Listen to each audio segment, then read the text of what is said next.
We're going to start with the feet shoulder width apart. We're going to float the heel so the heel comes off the ground slightly. We're then going to put our hinge in place. So we're going to push our bottoms back as we lean forward and reach with the hands.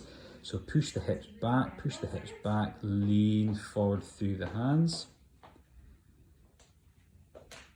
Push, push, push, push, push. Keep the bottom high as you lean. Keep the trunk coming forward. Then we're going to sit into that same space.